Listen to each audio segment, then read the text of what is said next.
इन कारणों से कौन सी गति का बंद होता है? उसमें पहले यहाँ आया है देवादि गति। तो देव सबसे पहले कल 3 गतियों का विवेचन हुआ था। उसमें कहा कि ऐसे ऐसे वह कार्य करता है तो ऐसा वह इन गतियों में जाता है। देव गति में जब जाता है तो कैसे जाता है, उसके लिए कारण दिए हैं। या तो वह अज्ञान तप करता है या अकाम निर्जरा करता है। ये बाल तप कहें, अज्ञान तप कहें, क्या है कि यदि सम्यक ज्ञान सम्यक दर्शन तो हुआ नहीं है और वह तप करता है। सम्यक ज्ञान सम्यक दर्शन के बिना किया गया तप यह कर्म की निर्जरा का कारण, संवर का कारण नहीं होता है। वह मात्र शुभ से पुण्य का बंध करवाता है और उस शुभ के बंध से वह देव गति में जा सकता है। तो कहा यहाँ यदि वह अज्ञान तप करता है, अब अज्ञान तप में और भी हो सकते हैं, देखा देखी करते हैं, कोई और लक्ष्य यानी सांसारिक लक्ष्य से करते हैं।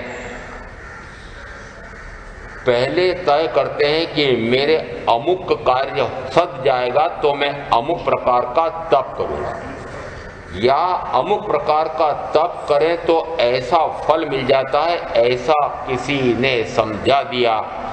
जिस समय उस लोभ से, उस लालच से यदि वह तप करता है तो तप से किया गया जो शुभ भाव रूप हुआ है वह तो थोड़ा सा अंश रूप में कहा जाएगा, और अधिकांश में उसने चूंकि बाह्य में इंद्रिक सुख या ऐहिक भौतिक सुख की कामना रखी हुई है और उसके कारण से वह लोभ कषाय में चला गया। और लोभ है, लालच है, तृष्णा है, कामना है, वासना है, उसकी पूर्ति का लक्ष्य है। और उसकी पूर्ति के लक्ष्य में यदि तप करता है या तप करके फिर उस प्रकार की लक्ष्य की पूर्ति हो जाएगी, ऐसा भाव करता है, तो कहा जाता है वह अज्ञान तप या बाल तप है। दूसरी अपेक्षा से कि ऐसी तो इच्छा नहीं करता हूं, मैं तो तप निर्जरा की अपेक्षा से करता हूं। देखा, निर्जरा को समझा क्या? नहीं, निर्जरा करने के लिए तप कर रहा हूं मैं, तो निर्जरा करने के लिए तप कर रहे हैं। जिस समय वह तप कर रहे हैं उस समय निर्जरा हो रही है, ये कैसे पता लगा? यदि ज्ञान यानी आत्मा को आत्मा का ज्ञान नहीं हुआ है, दर्शन यानी आत्मा को आत्मा की श्रद्धा, प्रतीति, रुचि, स्वानुभव, आत्मदर्शन, आत्म साक्षात्कार नहीं हुआ, तो कहा जाता है बाद में जो भी संयम और तप की आराधना करता है वह शुभ से पुण्य का बंध कराकर देव गति में सुख देगा। नादंसनिश्च नाणम नाणेन विणान हुंति चरण गुणा अगुण से नथ्य मोक्षा नथ्य मोक्षस्य निर्वाणम। उत्तरार्जुन सूत्र के 28वें अध्ययन में आया है कि जब तक दर्शन सम्यक नहीं होता है तब तक ज्ञान सम्यक नहीं होता है, और जब तक ज्ञान दर्शन सम्यक नहीं होता है तब तक चारित्र सम्यक नहीं होता है, और जब तक चारित्र सम्यक नहीं होता है तब तक मोक्ष नहीं होता है, और जब तक मोक्ष नहीं होता है तब तक निर्वाण नहीं होता है। यहाँ अंतिम में मोक्ष और निर्वाण में कुछ अंतर किया है। मोक्ष का अर्थ होता है कि जिस समय वह भाव मोक्ष में होता है, या गुणस्थान अपेक्षा से कहें कि जो 13वें गुणस्थान के प्रथम समय पर पहुंच गए हैं वे अरिहंत जिन केवली, ये भाव मोक्ष में हैं। भाव मोक्ष का अर्थ होता है उनके ज्ञानावरणी कर्म का क्षय हो गया है, इसलिए अनंत ज्ञान की प्राप्ति हुई है। दर्शनावरणी कर्म का क्षय हो गया है, इसलिए अनंत दर्शन की प्राप्ति हुई है। मोहनी कर्म का क्षय हो गया है, इसलिए अनंत वीतरागता अनंत चारित्र की प्राप्ति हुई है। और वह अनंत चारित्र जो है वह वस्तुतः स्वरूपाचरण चारित्र है। निरंतर आत्मा को, आत्मा का ही ध्यान, निरंतर स्वरूप में ही, आत्मा में ही जिनका चलना हो रहा है, उसी में स्थिर रहते हैं, उसको कहते हैं अनंत चारित्र या परम वीतराग दशा। और अंतराय कर्म का अक्षय होता है, उस समय अनंत आत्मवीर्य प्रकट होता है। जिस समय ये चारों अनंत स्वरूप में प्रकट हो जाते हैं, उस समय कहा जाता है वे अनंत चतुष्टय में विराजमान हैं। कहा जाता है कि अभी उनके 4 कर्म शेष बचे हैं, इसलिए अरिहंत और सिद्ध में थोड़ा सा अंतर करते हैं। अरिहंत को अनंत ज्ञान, अनंत दर्शन, अनंत सुख ऐसा शब्द नहीं कहा, अनंत चारित्र कहा। और सिद्ध परमात्मा के लिए कहा अनंत ज्ञान, अनंत दर्शन, अनंत सुख और अनंत वीर्य। तीसरे में थोड़ा सा अंतर पड़ रहा है। तीसरे में एक के लिए कहा अनंत चारित्र और दूसरे सिद्ध परमात्मा के लिए कहा अनंत सुख। इसका अर्थ हुआ कि अभी अरहंत दशा में उनके सुख में कोई कमी है क्या? क्यों नहीं है? जब तक 4 अघाती कर्म बचे हैं, तब तक उनको निरंतर यह अभिलाषा होती है कि मैं कब सिद्ध हो जाऊं, बुद्ध हो जाऊं, मुक्त हो जाऊं। और आप तो निरंतर बोलते हैं कि उन्हें ऐसी अभिलाषा रहती है। नमोत्थुणम की जब पार्टी बोलते हैं दूसरी बार, तब क्या बोलते हो? काणम संपाव्यू कामाणम, यानी कामाणम यानी कामना। कौन सी कामना? कि मैं भी सिद्ध हो जाऊं। तो सिद्ध हो जाने की कामना कर रहे हैं, और जब तक कामना है तब तक दुख है। ये तो आपका अनुभव है ना। कामना है तब तक दुख है। क्या वस्तुतः उनके कोई कामना रही है? महाराज आपने ये पार्टी क्यों बनाई? सीधा मुझे प्रश्न करते हैं, आपने ऐसी पार्टी क्यों बनाई कि वे सिद्ध बुद्ध मुक्त हो जाऊं, ऐसी कामना करते हैं। वस्तुतः वे 4 घाती कर्मों का क्षय कर चुके हैं, इसलिए अब वे कृतकृत्य हो गए हैं। अब उन्हें कुछ भी करना शेष नहीं है, कोई कामना शेष नहीं है। और दूसरी अपेक्षा से कहें तो 4 अघाती यदि बचे हुए भी हैं, तो अघाती की परिभाषा याद है? एक समय में करना, बोलो कोई। जो आत्मा के मेरे निज गुण में लेश मात्र भी हानि नहीं पहुंचा सकते, उन्हें कहते हैं अघाती। तो मेरे निज गुण कहलाते हैं ज्ञान, दर्शन, सुख, वीर्य। ये निज गुण हैं, इनमें से लेश मात्र हानि नहीं पहुंचा सके, ऐसे ये अघाती हैं। यदि ये अघाती हैं तो क्या उनके आत्मिक गुणों में कोई कमी रही है? क्या उनको कोई दुख है? मैंने तो देखा था जिस समय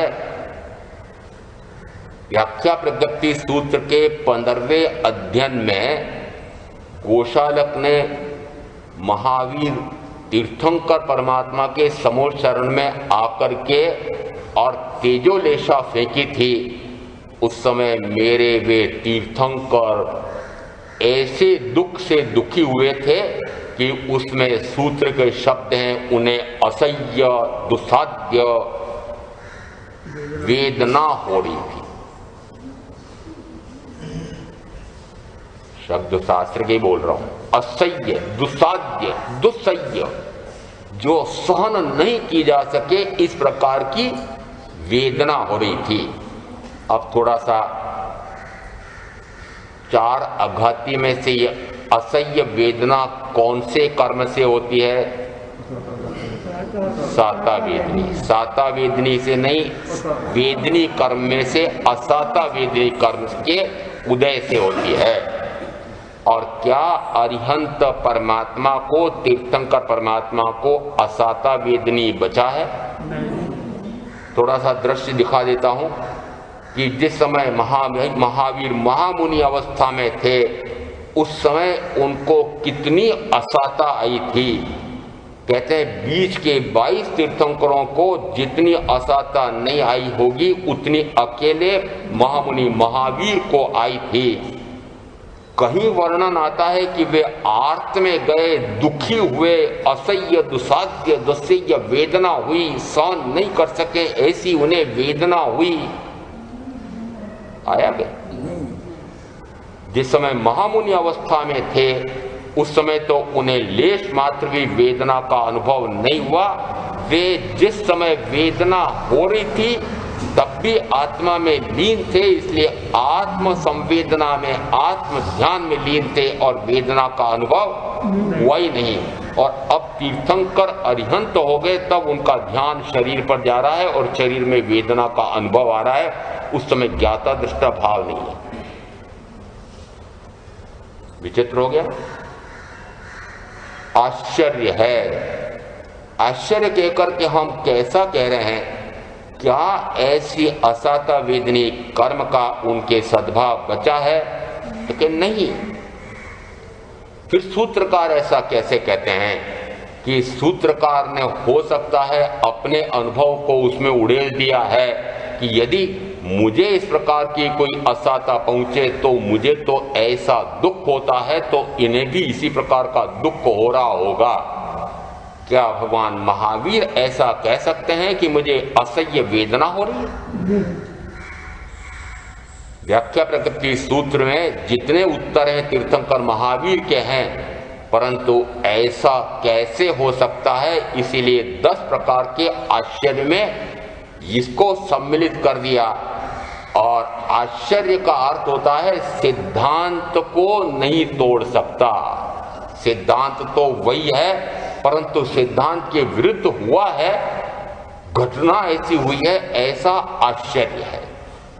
तो ये घटना ऐसी हुई है, तो घटना हुई, इसको किसने देखा, किसने जाना कि उस समय जिन्होंने देखा होगा, जाना होगा, अनुभव करने वाले, उन्होंने ऐसा कहा हो, मुझे नहीं लगता।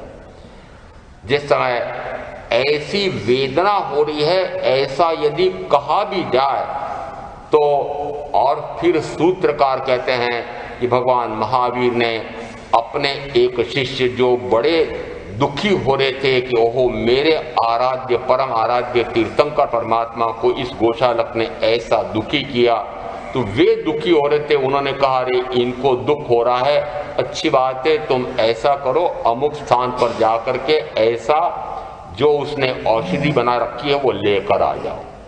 यह मात्र संयमी साधु साधियों को भी यदि ऐसा कोई कष्ट उपसर्ग आ जाए, रोग आ जाए, तो उपचार करा लेना चाहिए। इस संदर्भ से इस सूत्र में आया है। तीर्थंकर परमात्मा को, अरिहंत परमात्मा को असाता वेदनी कर्म का सद्भाव रहता नहीं है, और यदि साता वेदनी कर्म का सद्भाव है तो क्या वे साता का अनुभव करके, उसके सुख का अनुभव करके मजा लेते हैं कि नहीं? जिस समय राजकुमार अवस्था में थे तब भी नहीं लिया, तो अब कैसे ले सकते हैं? इसलिए अरिहंत परमात्मा के लिए जो तीसरा शब्द आया है कि यहाँ वे अनंत चारित्र को प्राप्त होते हैं। वे अनंत चारित्र कौन सा है? कि चारित्र अनंत स्वरूपी हो गया है। जो चारित्र मैंने ग्रहण कर रखा है वह तो इस भाव में पूरा हो जाएगा। अनंत कौन सा होगा कि जो कभी भी समाप्त नहीं होता है? तो वह चारित्र कौन सा हो सकता है? तो वह कहलाता है 13वें गुण स्थान के प्रथम समय पर जब जीव पहुंचता है तो 5 प्रकार के जो चारित्र आए हैं उसमें 5वां चारित्र यथाख्यात चारित्र। यथाख्यात ने जैसी आत्मा की ख्याति है वैसी प्रकट हो जाए। कैसी ख्याति है आत्मा की कि आत्मा मात्र ज्ञायक स्वरूप है, आत्मा मात्र ज्ञाता दृष्टा ज्ञाता दृष्टा ज्ञाता दृष्टा, मात्र अपने आप को जानने वाला, अपने आप को देखने वाला, ऐसा इसका गुण है। तो जैसे इसके गुणों की ख्याति है वैसी ख्याति प्रकट हो जाती है, उसे कहा जाता है यथाख्या चारित्र। और वह चारित्र कहाँ तक है? तो 10 व्याख्या प्रकृति सूत्र और 2 1 व्याख्या प्रकृति सूत्र में अंतर किया हुआ है। जिस समय पूछा भगवान जीव का स्वरूप कैसा है, स्कंदक परिव्राजक को महावीर उत्तर देते हैं, भाव से अनंत ज्ञान, अनंत दर्शन, अनंत चारित्र स्वरूप है, ऐसी जीव की व्याख्या की है। फिर पूछा भगवान सिद्ध का स्वरूप कैसा है, तो कहा जैसा जीव का कहा। इसका अर्थ है कि सिद्ध का स्वरूप कैसा कहा गया कि जैसा अनंत ज्ञान, अनंत दर्शन, अनंत चारित्र जीव का स्वरूप है, वैसा सिद्ध का स्वरूप है। तो जीव का स्वरूप यानी शुद्ध जीव कैसा होता है, वस्तुतः यथार्थतः तत्वतः सत्यतः निश्चय से जीव अनंत ज्ञान, अनंत दर्शन, अनंत चारित्र स्वरूप है। वह जिस समय शुद्ध स्वरूप उसका प्रकट हो जाता है, उस समय वह अनंत चारित्र को प्रकट करता है। और वह अनंत चारित्र सिद्ध परमात्मा में भी 2 1 व्याख्या प्रकृति के प्रमाण से लगता है। इसका अर्थ हुआ वह अनंत चारित्र कुछ विशिष्ट अर्थ रखता है, और इसका अर्थ यही लेना चाहिए कि वे निरंतर आत्मा में रमणता करते हैं, और जो आत्मा में रमणता करता है उसे लेश मात्र भी दुख नहीं हो सकता है, इसलिए उनके भी अनंत सुख है। यदि ये 4 अघाती पड़े हुए हैं तो उनको यह दुख नहीं है कि मैं कब सिद्ध हो जाऊं, बुद्ध हो जाऊं, मुक्त हो जाऊं। निश्चय नय से वस्तुतः तो जिस समय केवल ज्ञान, केवल दर्शन प्रकट होता है, वे सिद्ध बुद्ध मुक्त हो गए। परिनिर्वाण मात्र जिस समय आयुष का काल पूरा होता है, उस समय वे द्रव्य से सिद्ध शिला पर पधार जाते हैं। इसलिए द्रव्य मोक्ष तो 14वें गुण स्थान के अंत में है, और भाव मोक्ष 13वें गुण स्थान के प्रथम समय पर है। तो जिस समय शुभ और अशुभ इन दोनों से परे होता है, उस समय कहा जाता है कि वह सिद्ध होता है। यहाँ कहा है यदि शुभ करे तो उसको देव गति का या मनुष्य गति का सुख मिलता है, अशुभ करे तो उसे नरक गति का, तीर्थ गति का दुख मिलता है। तो यहाँ स्थानांक सूत्र में कहा कि देव गति में कौन से 4 कारणों से जीव जाता है, तो पहले कहा अज्ञान तप। यहाँ अज्ञान तप का अर्थ होता है वह तप जिसके कारण से वह शुभ भाव में तो रहता है, परंतु आत्मा का ज्ञान नहीं है, आत्मा का श्रद्धा नहीं है, स्वरूप का भान नहीं है, स्वरूप में विहरण नहीं है, श्रद्धा प्रतीति लेश मात्र भी नहीं हुई है, और अब वह तप में लीन है। तो ऐसे तप से वह क्या प्राप्त करता होगा, तो कि उस शुभ भाव से वह पुण्य का उपार्जन करके देव गति में जाता है। और ऐसे आगमों में जगह जगह वर्णन आया है। तुंगिया नगरी के श्रावकों के उत्तर में भगवान पार्श्वनाथ के परंपरा शिष्यों में से 4 शिष्यों को जब प्रश्न पूछा, स्थविर मेहिल ने उत्तर दिया। पूछा प्रश्न कि इन देवों ने पूर्व के भाव में संयम और तप की आराधना की थी, संयम और तप से तो संवर निर्जरा करके मोक्ष होना चाहिए, इन्हें देव गति में क्यों आना पड़ा? उत्तर दिया, पूर्व तवेणम अज्जो देवादेव लोयसु उवज्जन्ति। पूर्व तवेणम यानी कि ऐसा तप जिससे कि सिद्ध बुद्ध मुक्त हुआ जाता है, उसके पहले का कोई तप किया है। पूर्व तवेणम, पूर्व तप। अब पूर्व तप यानी कोई जिस तप से मोक्ष होता है उसके पहले का कोई तप, और मोक्ष किससे होता है तो कहा या तो वह प्रायश्चित से लगा करके कायोत्सर तक का अभ्यंतर तप करके, जिस समय काया पर से दृष्टि हटाकर आत्मा पर पूर्णतः दृष्टि लगा देता है, उस समय तो वह केवल ज्ञान केवल दर्शन प्रकट करके मोक्ष प्राप्त करता है। उससे पहले का कौन सा तप हो सकता है तो ये बाहर के 6 तप, अनशन, उणोदरी, रस परित्याग, कायक्लेश, प्रतिसंलीनता, और एक अब आपके संदर्भ से नहीं, भिक्षाचरी संयमी साधु साध्वियों की अपेक्षा से, ये 6 बाह्य तप हैं। और जब तक वह बाह्य तप करता है तब तक कहा जाएगा कि अभी उसके अभ्यंतर में आत्मा का गुण विकसित नहीं हो रहा है, जब तक वह अभ्यंतर तप में प्रविष्ट नहीं करता है। इसलिए उसको नाम दिया अज्ञान तप है। सम्यक ज्ञान सम्यक दर्शन के बाद यदि किया गया है तो फिर वह ज्ञानमय है, उसमें तो वह संवर निर्जरा में जाएगा। और सम्यक ज्ञान सम्यक दर्शन के बाद यदि वह अनशन कर रहा है तो वह अनशन कैसा होगा कि औषध सहित उपवास होगा। यदि वह नवकार्षी करेगा तो वह सामायिक स्वाध्याय ध्यान सहित होगी। आपकी कैसी होगी?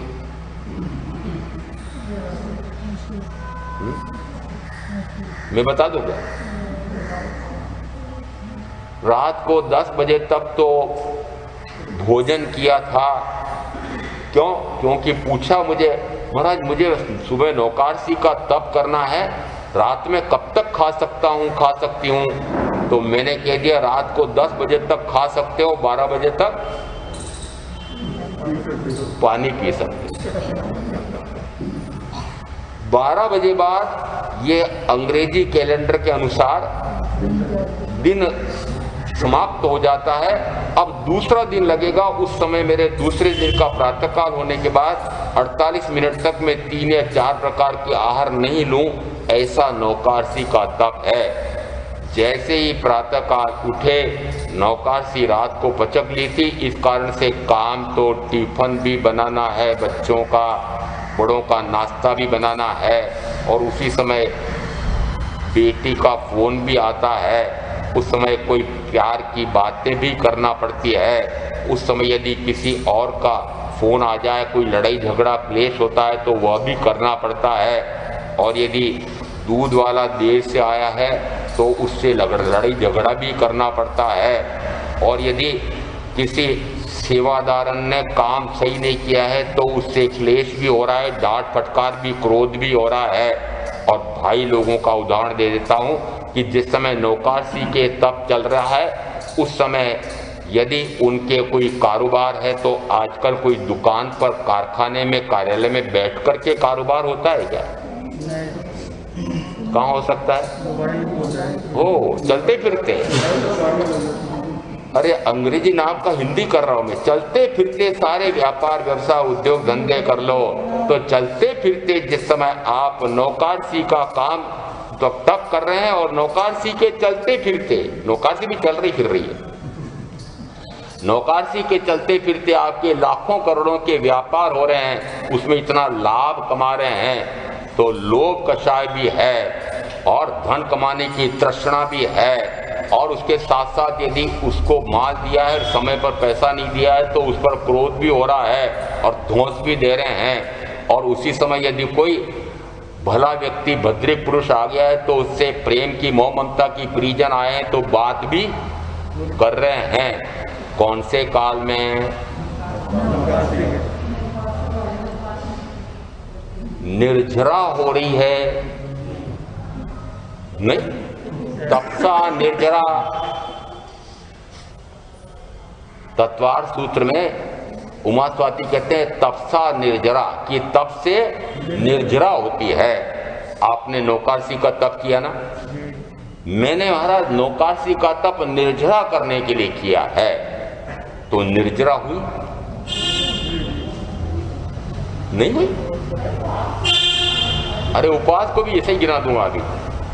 चाहे आपने वो अनशन तप किया है, और अब इस अनशन तप के सूर्योदय के बाद 48 मिनट के काल में जो जो आप कार्य कर रहे हैं, वह सारा आरंभ समारंभ का कार्य, वह सारा 18 प्रकार के पापों का कार्य हो रहा है। और पाप है तो पाप का आश्रय बंध चल रहा है, और आपने मान लिया मेरे तो संवर और निर्जरा हो रही है, तो यहाँ तत्व संबंधी भी भूल हो गई। वस्तुतः तो आश्रम हो रहा है और आपने उसको संवर मान लिया या निर्जरा मान ली, तो फिर संवर और निर्जरा का पुरुषार्थ करोगे? नहीं। इसको कहा अज्ञान। ये किसे इस अज्ञान तप क्या? अज्ञान तप है नहीं, ये अज्ञान पूर्वक हो रहा है। मान लिया कि मेरे तो निर्जरा हो रही है, यह अज्ञानता में आप मान ले, तो मान लेने से हो जाएगा क्या? वस्तुतः उस समय क्या हो रहा है कि वस्तुतः तो सारा आरंभ समारंभ हो रहा है। महाराज कुछ तो फल बता दो।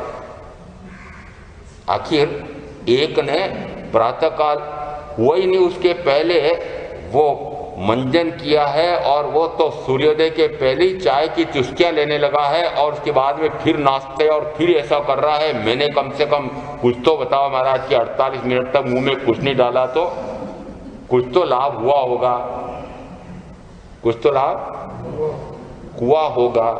अब हुआ होगा है ना, आपको पता तो है नहीं।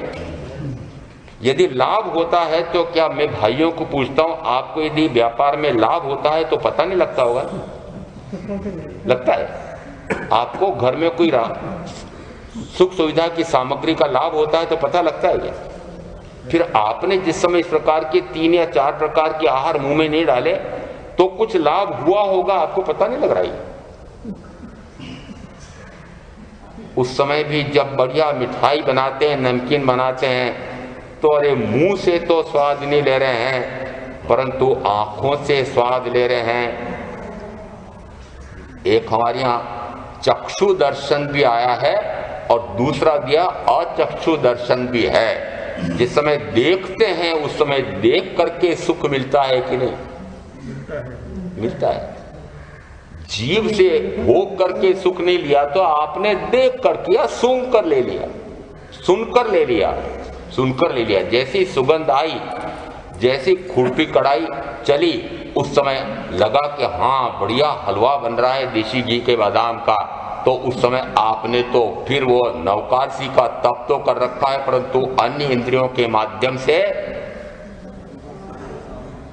क्योंकि मुझे जब बारीकी में ले जाने के लिए सत्यप्रकाश जी कहते महाराज कुछ तो फल बताओ, आखिर हमने कुछ नहीं खाया उस समय तक, तो मैंने कहा कुछ नहीं खाया जीभ से, परंतु अन्य इंद्रियों से खा लिया। क्या वो चक्षु दर्शन और अचक्षु दर्शन क्या बनाए कि चक्षु से देखना ही तो सबको समझ में आता है, परंतु चक्षु के बिना भी देखना बड़ा विचित्र है।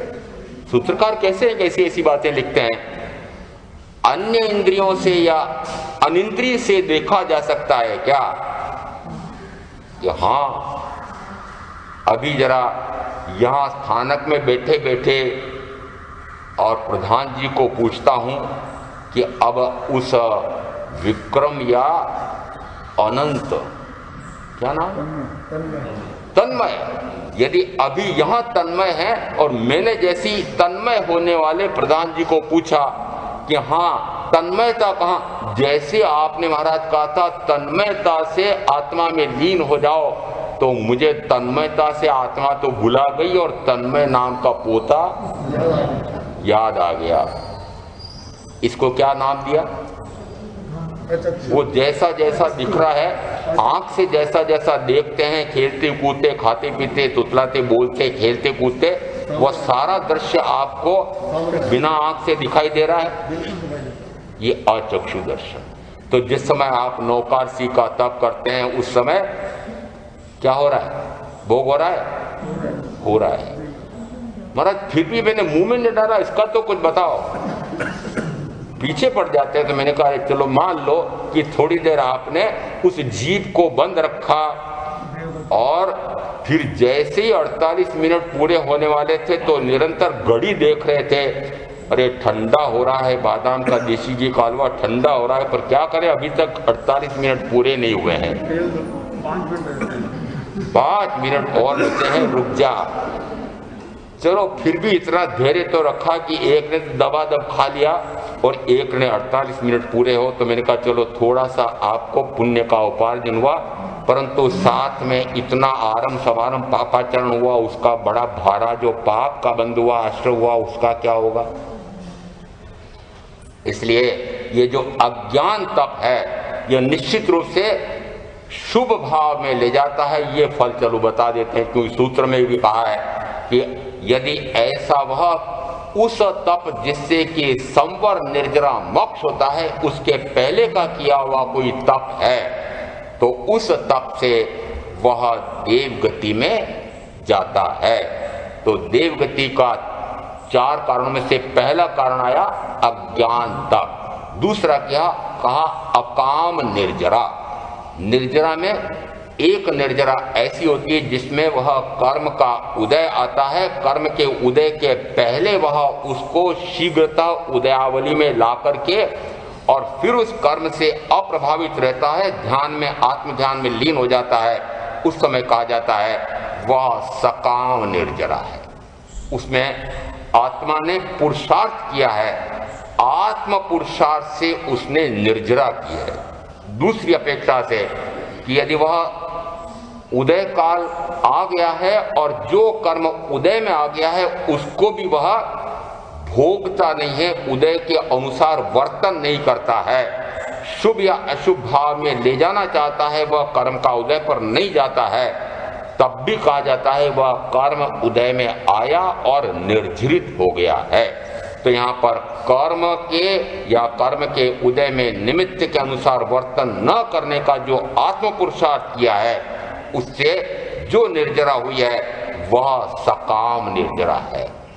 परंतु जो कर्म उदय में आया है उस कर्म का जितना स्थितिबंध है वह स्थितिबंध पूरा हुआ और वह कर्म निर्जरित हो गया, उसको कहा वह तो जितना जितना भी स्थिति का बंध हुआ है पूरा होता है, निर्जरित होता रहता है, उसमें अकाम निर्जरा है। और यदि वस्तुतः उस कर्म के उदय में जैसा वह करवाना चाहता है वैसा करता है तो वह जो कर्म उदय में आया था उसका तो काल पूरा हो गया, अनुभव जितना था वो पूरा कर दिया, वह तो निर्जरित हुआ। परंतु नया कर्म उसी के उदय में बांध लिया तो उस अपेक्षा से वो जो निर्जरित हुआ उसको भी अकाम निर्जरा कहते हैं। सकाम निर्जरा कब होगी कि जब उस कर्म के उदय के अनुसार कोई भी कार्य नहीं करेंगे, न शुभ न अशुभ, मात्र आत्मा में लीन हो जाएंगे, उस समय कहा जाता है वह सकाम निर्जरा है। तो जिस समय बाल तप करता है, अकाम निर्जरा करता है, उस समय वह देव गति में जाता है। दूसरा कहा 2 कारण ऐसे हैं कि जिसमें सम्यक्त्व सहित या सम्यक्त्व रहित, दोनों में लगा लेना, सम्यक्त्व सहित यदि वह देश विरति संयम पालता है तो, या सम्यक्त्व सहित सर्वविरति संयम पालता है तो वह देवगति में जाता है। तो संयम सही सम्यक्त भी हो जाए और संयम भी ले लें तब भी कहाँ जाएंगे, देवगति में। संयम इसलिए लिया है क्या मैंने कि देवगति का सुख मिले, है? तो फिर यहां तो आया है, यहां आया है संयम और तप से देवगति का सुख मिलता है। और यहां तक कह दिया कि सम्यक्त्व सहित हो तो वह उच्च से उच्चतर उच्चतम वैमानिक देव में जाता है, विमान में जाता है। और यदि वह सम्यक्त्व रहित है तब भी 9वें ग्रहवेय तक 21वें देवलोक तक जा सकता है। कल एक गलती हो गई थी, मेरू पर्वत की ऊंचाई 1,00,000 योजन है, सतीश जी ने चेता दिया, बाद में वो ध्यान तो आ गया था पर निकल गया। तो मुझे लगा कि असर किसका, ठीक है, जो कहा करते हैं ना लोग, महाराज वृद्धावस्था में विस्मरण होता है, तो एक नमूना कल मैंने पहचान लिया है और अब सजगता उसके कारण से और बढ़ जाएगी कि अरे चाहे गलती जरा सी मानूं तब भी वो प्ररूपणा की गलती है, भयंकर भूल है, उसका आपके सामने भिक्षाम दुक्रम करता हूं, प्ररूपणा में गलती हुई है। तो जिस समय वह ऐसा सम्यक्त्व सहित या सम्यक्त्व रहित, तो रहित में भी कहां तक जा सकता है? ये 21वें देवलोक 9वें ग्रव्यक तक वो जा सकता है। इसका अर्थ है कि वह संयम और तप भी कितना उत्कृष्ट होगा। उसको मात्र ये मत समझना कि बाहर में कोई क्रिया हो रही है, पूरी तरह से वह 12 व्रतों की आराधना पूरी सावधानी पूर्वक करता है, या निरतिचार 5 महाव्रतों का पालन करता है, और समिति को भी पालता है यदि महाव्रती है तो, और गुप्ती में भी वह बाह्य में फिर अशुभ प्रवृत्तियों से हट करके शुभ प्रवृत्तियों में प्रवृत्त होता है। इतना सब कुछ होता है, परंतु फिर भी वहां आया है, वहां आनंद रक्षित का उत्तर आया है। 2-5 स्थानांक सूत्र में तुंगिया नगरी के श्रावकों को उत्तर दिया, पूर्व संयमेणम देवा देवलोएसु उवज्जन्ति। पूर्व संयमेणम यानी वह संयम जिससे संवर निर्जरा मोक्ष होता है, उसके पहले का कोई संयम ऐसी आराधना की है, इसलिए इन देवों को देव गति में आना पड़ा है। ये संयम से पहले का कौन सा संयम? इसका अर्थ है कि संयम की तरतमता है, संयम में श्रेणियां हैं, भेद हैं। 2 प्रकार के संयम, एक प्रकार के संयम से तो देवगति और दूसरे प्रकार के संयम से मोक्ष। ये कौन सा हुआ? सराग संयम। सराग यानी उसमें लेश मात्र भी राग रह गया है। वो लेश मात्र राग कौन सा होता है? तो संयमियों के लिए कहा जाता है संजलन राग शेष रह गया है। और संजलन राग को यदि वह चाहे 3रे-4थे आरे में भरत क्षेत्र का संयमी हो, आवश्यक नहीं कि तोड़ ले, नहीं टूटता। क्यों? क्योंकि पुरुषार्थ पूरा नहीं हुआ है। तो चाहे साक्षात तीर्थंकर महावीर के सानिध्य में सम्यक्त प्राप्त हुई है, तब भी हो सकता है कि संयम की आराधना में पूर्ण वीतरागता प्रकट हो जाए। ऐसा संयम नहीं हो पाया, और इसलिए वहां पर भी उस समय भी 1 भाव या 3 भाव या 7-8 भाव। और यदि सुख विपाक सूत्र का प्रमाण लें तो जो सुबाहु कुमार प्रथम, द्वितीय, तृतीय और 10वें 4 का उल्लेख मिलता है सुख विभाग में कि इनको पूर्व के भाव में तथारूप श्रवण महान को प्रास्तुक और ऐष्णी आहार दान करने से भाव परित हुए थे, और अगले भाव में भगवान महावीर के काल में जन्म लेते हैं। भगवान महावीर से उनको सम्यक्त की प्राप्ति होती है, और जिस समय सम्यक्त होती है तब वे प्रथमतः व्रती बनते हैं और फिर महाव्रती बनते हैं। और इतनी साधना करने के बाद में भी देवगति में, और आगे ले लो, देवगति से फिर मनुष्य भाव, फिर सर्ववृत्ति संयम, फिर देवगति, फिर मनुष्य भाव, फिर सर्ववृत्ति संयम करते करते सुपात्र दान के 14वें भाव में मोक्ष। इतनी बार संयम लिया, परंतु फिर भी कमी कौन सी रही कि संयम में कुछ राग रह गया है। वह राग कर्म का बंद कराने वाला, और चूंकि उस राग के साथ संवर निर्जरा का पुरुषार्थ सम्यक के साथ हुआ है, इसलिए इतनी कर्म निर्जरा तो हो गई है। और जो इतनी कर्म निर्जरा हो गई है, इस कारण से एक भाव करके भगवान महावीर के आनंद आदि 10 श्रावकों ने, चाहे उनके प्रत्याख्यानावर्णी राग या कषाय का सद्भाव रह गया था, परंतु कर्म की निर्जरा कितनी कर ली मेरा तो अभी ठिकाना नहीं है, परंतु फिर भी मैं तुलना करने के लिए जरूर कहता हूं। यह आपकी भले की बात होगी, बड़े काम की बात होगी। मुझे सत्यप्रकाश जी कहते हैं, महाराज पहले आपने कभी नहीं कहा था पूर्व के चामासे में, अब के फिर भी आपने हमारे हित की कोई बात कह दी है कि आनंद आदि श्रावक जो हैं वे एक भाव करके मोक्ष चले जाएंगे और आपने संयम लेकर के भाड़ झोंकी, क्योंकि आपका तो अभी ठिकाना ही नहीं। मैंने ऐसा नहीं कहा तो एक एग्जांपल दे रहे हैं आपने। अरे तो उदाहरण दे रहा हूँ कि जिन सुबाहु कुमार ने भगवान महावीर के समक्ष संयम लिया था और उन्होंने एक भाव करके मोक्ष लिया, इसी साधना कर पाए कि नहीं? कौन से भाव में? 14वें भाव में।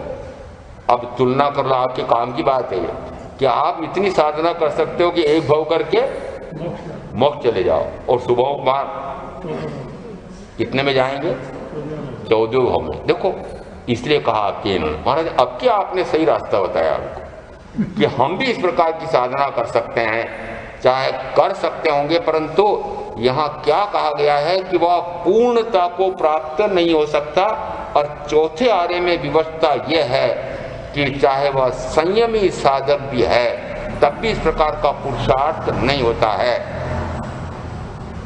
मात्र काल की इतनी सी बाधा माने कि एक अंश में रह जाता है। एक अंश किसे कहें कि बस थोड़ा सा समय आत्म ध्यान में पूर्ण रमणता में रह जाए तो केवल ज्ञान केवल दर्शन प्रकट हो जाए, उतनी साधना वर्तमान में भरत क्षेत्र में संभव है। और इस अपेक्षा से यह मानना कि भरत क्षेत्र में 5वें आर्य में भी मोक्ष है, नहीं है, कहना भूल जाओ। सीधे मोक्ष नहीं है, परंतु कितना हो सकता है कि 99.99 तक का मोक्ष यहाँ हो सकता है। और इस अपेक्षा से यहाँ कहा आगे, कम्याय अज्जो देवा देव लोयसु उपज्जन्ति। यहाँ काश्यप अणगार ने उत्तर दिया कि जो संयमी पूर्व के भाव में संयम तप की साधना कर रहे थे वे देवगति में क्यों आए? तो कि उन्होंने कोई कर्मांश शेष रह गया था, इसलिए उन्हें देवगति में आना पड़ा। ये गति बंद क्यों होता है? कर्म रह गया। कौन सा कर्म रह गया? तो अपेक्षा से कहेंगे अभी उनके संजलन कषाय कर्म शेष रह गया है और इस कारण से इनको देवगति में आना पड़ा। परंतु कितने चौकड़ी कषाय का अभाव हो गया? तो कहा अनंतानुबंधी, अप्रत्याख्यानावर्णीय, प्रत्याख्यानावर्णीय और संजलन कषाय में से अधिकांश। संजलन कषाय में से भी कितना? अधिकांश। और लवलेश मात्र बाकी रह गया है, जरा सी देर में वह नष्ट हो जाए, इतना सा। आगे दिया संज्ञाय अज्जो देवा देवलोयसु उपज्जन्ति, कि यदि संयम ग्रहण करते हैं उस समय असंग, सर्व परिजन, परिचित, बंधु बांधव, धन, वैभव, भोग सामग्री सर्वस्व का परित्याग करते हैं, परंतु फिर संग कौन सा रह गया है? तो कहते हैं यह शरीर का संग है, या अपेक्षा से संयमी के लिए रसनेन्द्रिय का संग है, और जरा सा संग। आगे और संग कौन कौन से जोड़ रखे हैं ये बात भिन्न है। एक घर छोड़ा और अपने यहाँ कितने घर हैं, या एक क्षेत्र छोड़ा और अपना क्षेत्र कौन सा है? अपना क्षेत्र किसका? ये अरिहंत नगर तो महाराज साहब आपका पक्का क्षेत्र हो गया।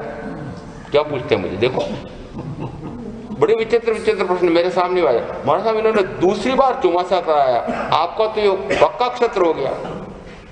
मैंने कहा कि संविधान में जागीरदारी प्रथा भारत के नागरिकों ने समाप्त कर दी, परंतु मैंने नई जागीरदारी कर दी कि बस अब अरिहंत नगर मेरा क्षेत्र है, मेरी जागीरी है। क्यों महामंत्री जी, मेरी जागीरी है। महाराज आपने, हमने विनती की थी कि चातुर्मास काल के लिए हम आपको ले जा रहे हैं, और यदि चातुर्मास काल बाद भी मुझे रहना पड़े तो फिर सोचना पड़ेगा। कितने दिन के लिए आज्ञा दी प्रधान जी ने? 5 महीने की। और अधिक की इनको लगे कि अधिक दिन रहेंगे तो, और महाराज नहीं फिर नहीं, हम तो 5 महीने के लिए ले जा सकते हैं आप। परंतु मैंने तो ऐसी जागीरदारियां देखी है, ये एक घर छोड़ा और कई घर अपने बना रहे हैं, अपने क्षत्र बना रहे हैं, अपने अनुयायी बना रहे हैं। ये मेरे अनुयायी और ये अमुक के अनुयायी, मेरी संप्रदाय के इतने अनुयायी, मेरे इतने पक्के समर्पित श्रावक, ये सारा संघ कहलाता है। क्या कहलाता है? संघ। ये तो बहुत अधिक है, यह तो ठेठ चौथे गुण स्थान तक ले जाने वाला, ठेठ पहले गुण स्थान तक ले जाने वाला। कौन सा? ये जो अभी संघ गिनाए हो। यदि अपनी संप्रदाय के घर कितने हैं, अपने घर कितने हैं, ऐसा लेखा मैंने प्रारंभ कर दिया तो समझो गुणस्थान हो गया पहला। आप क्या कह रहे हो?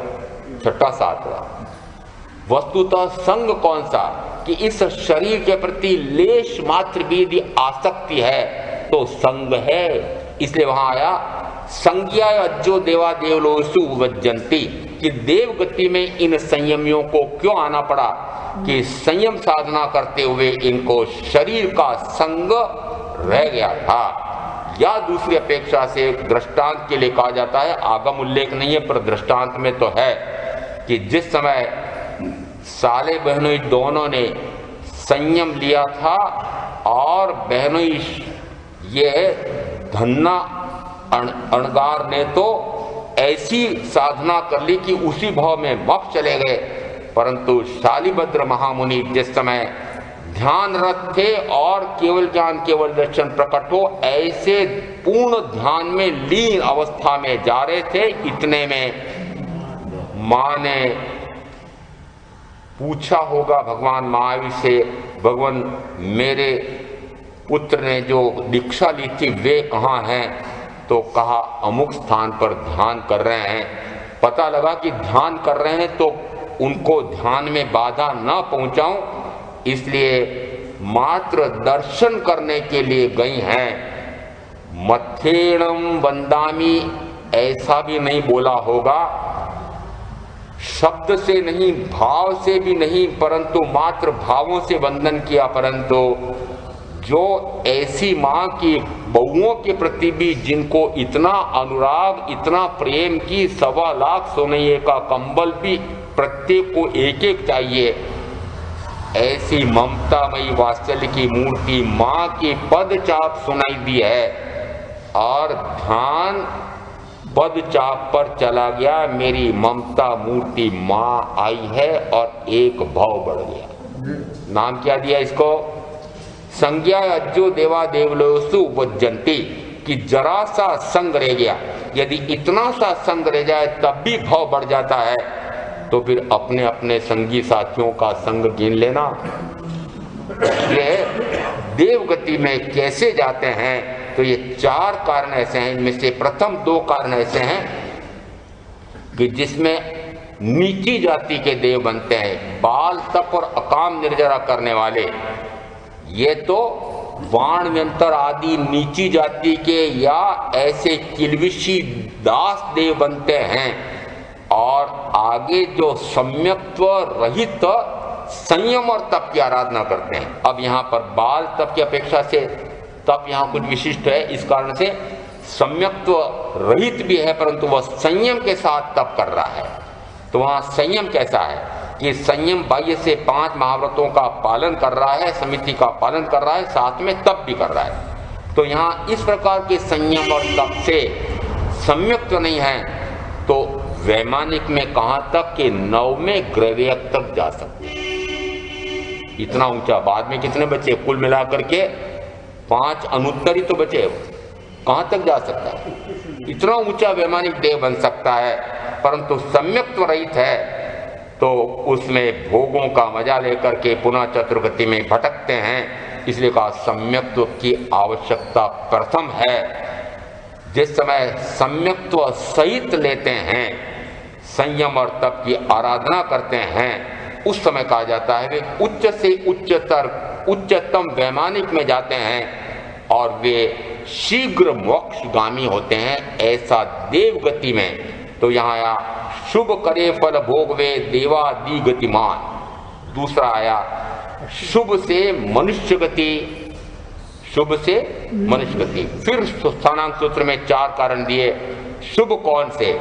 प्रकृति की भद्रिकता, सहनशीलता, तीसरा दिया दयालुता, और चौथा मद मत्सर रहितता। यहाँ प्रकृति की भद्रिकता में कहें भद्रिक है, सरल मना है, ऋजु है, लघुभूत है, नम्र है, कोमल है, ये सहिष्णुता है, सौहार्द है, स्नेह है, सामंजस्य है, ये जितने जितने गुण गिनने वो सारे प्रकृति की भद्रिकता पहले में गिन लेना। यदि ऐसा गुण है, दूसरा कहा यदि सहनशीलता है, सहनशीलता का अर्थ है कि चाहे भयंकर से भयंकर गर्मी है, भयंकरतम सर्दी है, भारी भूख लग रही है, भारी प्यास सता रही है, परंतु फिर भी ये सारे सहन करता है, चाहे अज्ञानता में है, अबोधता में है, पशु या तिर्यक योनि में है, परंतु सहन तो कर रहा है, सहन कर रहा है। वो सहन करने से जो भाव होता है वो शुभ भाव है।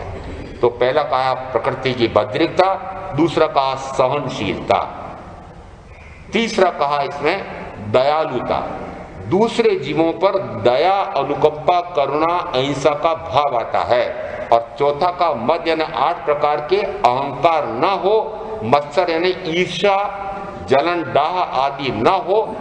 तो ये 4 कारण ऐसे हैं कि जिसमें मनुष्य गति का बंध पड़ता है।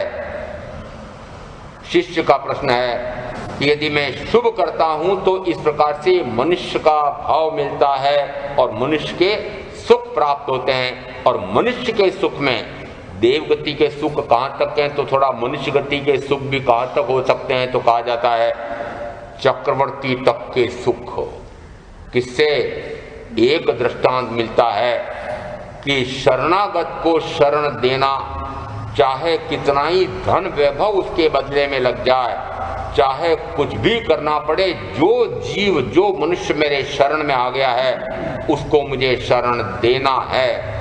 एक दृष्टांत तो महाराजा चेतक का मिला, जिसमें वे उन्हीं के 10 भांजे उनकी शरण में चले गए कि ये हमारा बड़ा भाई यह हाथी हार हमसे छीनना चाहता है, पिता ने दिया था, इन पर हमारा वैध अधिकार है और ये छीनना चाहता है, और नहीं दें हम तो युद्ध लड़ने के लिए तैयार है। तो फिर महाराजा चेतक ने शरण दी, और शरण देने के कारण से उन्होंने फिर युद्ध के लिए ललकारा, तो उन्होंने उनको बचाने के लिए युद्ध लड़ा था। तो शरणागत की रक्षा करना एक तो वहां आया है। दूसरा आता है कि जिस समय जो भी जीव जो भी मनुष्य शरण में आ जाए उसकी रक्षा करना। देवलोक में प्रशंसा हो रही थी कि ओहो, मनुष्यों में भी एक ऐसे मेघरथ नाम के राजा हैं कि वे ऐसे जीवों की रक्षा करने के लिए सब कुछ देने के लिए तत्पर रहते हैं। देवों को ईर्ष्या होती है, नाटक रचते हैं, विकुर्णमा के माध्यम से एक शिकारी और एक कबूतर बनता है। कबूतर आहत होकर के दौड़ते दौड़ते उड़ते उड़ते मेघरथ राजा के गोद में गिर जाता है, और उस समय पीछे पीछे शिकारी कहता है कि मेरा शिकार है, मुझे दो।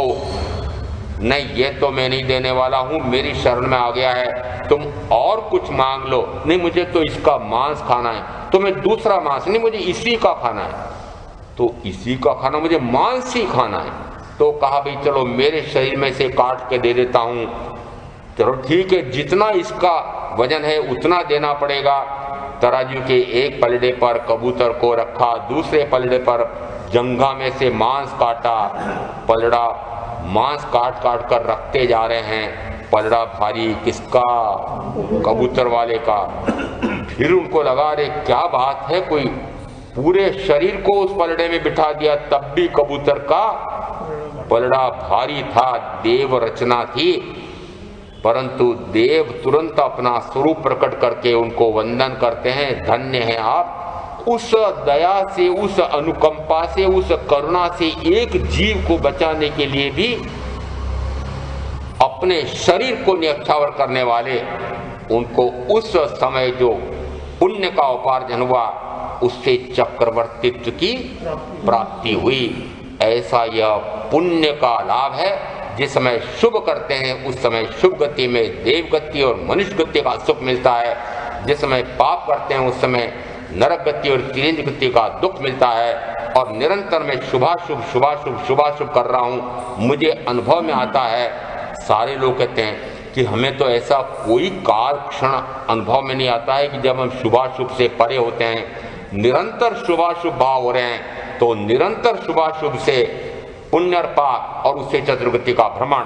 तो निश्चित मुझे लगता है गुरुदेव कि शुभाशुभ शुभाशुभ करने से तो मात्र चतुर्गति में भ्रमण होता है, मुक्ति तो कभी हो ही नहीं सकती है। ऐसा शिष्य का प्रश्न है, इस पर विचार